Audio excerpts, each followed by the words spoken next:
You know, folks, family dynamics shift as we age. Our kids grow up, start families of their own, and suddenly we're not the center of their universe anymore. The truth is, even the most well-intentioned words can sometimes do more harm than good. So, today, we're diving deep into 10 common phrases that elderly parents might want to think twice about using. These are the kind of phrases that can unintentionally trigger conflict and damage the very relationships you cherish most.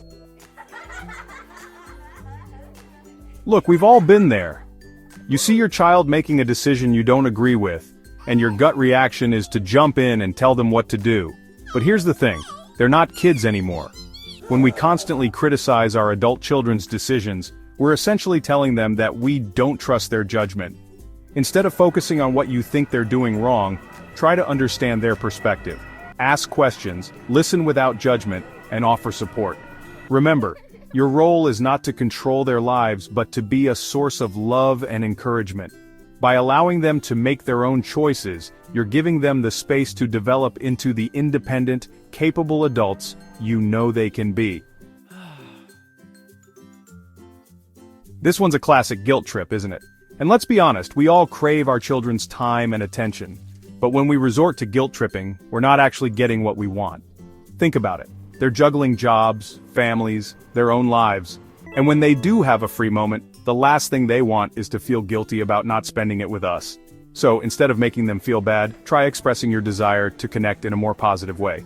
Say something like, "I'd love to get together soon. Are you free for lunch next week?" The key is to focus on the positive, on the joy of spending time together, rather than on the negative. Remember, folks, guilt is not a sustainable foundation for a healthy relationship. We've all made sacrifices for our children, but when we constantly remind them of everything we've done, we're essentially holding those sacrifices over their heads.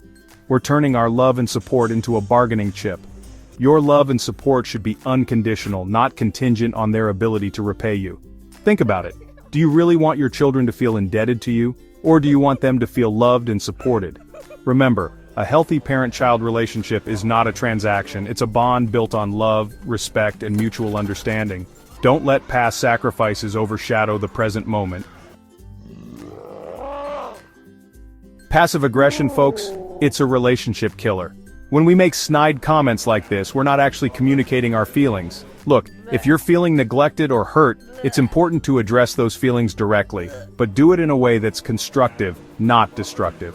Instead of saying, "I guess you're too busy for your family," try something like, "I'm feeling a little left out lately, I'd love to spend more time with you."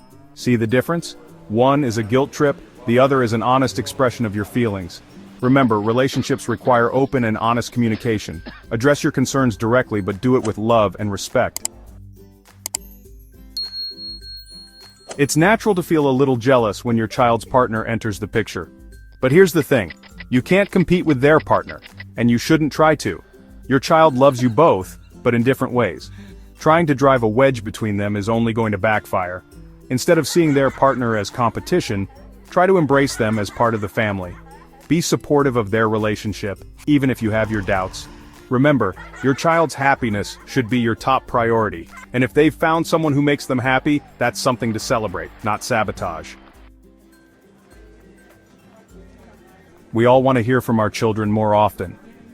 But constantly reminding them of their lack of communication is only going to make them feel guilty. Instead of focusing on the negative, on how often they don't call, try focusing on the positive, on the times they do. When they do call, let them know how much you appreciate it. Tell them how good it is to hear their voice. And here's a novel idea. Reach out to them first. Don't wait for them to call you. Pick up the phone, send a text, schedule a video chat. Remember, communication is a two-way street. We all make mistakes, but that doesn't mean we want to be constantly reminded of them, especially by our parents. When we dredge up our children's past mistakes, we're not helping them. We're just making them feel bad. Look, I know you're not trying to be cruel, but there's a time and a place for that, and constantly reminding them of their past screw-ups is not it. Instead of dwelling on the negative, try focusing on the positive. Celebrate their achievements, big and small. We all want to help our children, but sometimes our help is not wanted or needed. And when we force our advice on our adult children, Even with the best of intentions, it can often backfire. Think about it.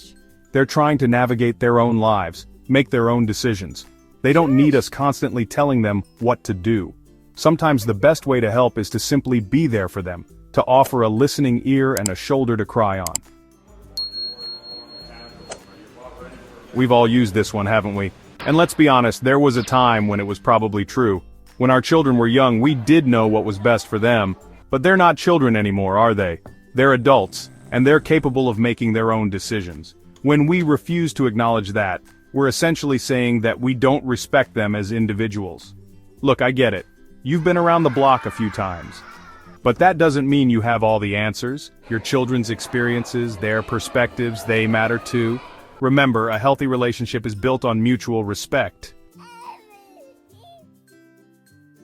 This one's a minefield, folks, I know. But here's the thing, unless your child's partner is abusive or harmful, you need to find a way to accept them. Look, you might not understand their choices, but it's not your life, is it? It's theirs. Trying to sabotage their relationship or bad-mouthing their partner is only going to backfire. Instead of focusing on the negative, on what you don't like about their partner, try to focus on the positive. Make an effort to get to know them, to understand them. You know, folks, at the end of the day, all we really want is to have strong, loving relationships with our children. We want to feel connected, respected, and appreciated. But those things don't just happen magically, they take effort. By being mindful of the phrases we use, we can create a more positive and supportive environment for our adult children to thrive. We can bridge the generational divide and build relationships that are based on mutual respect, understanding, and love. And that, my friends, is something worth striving for.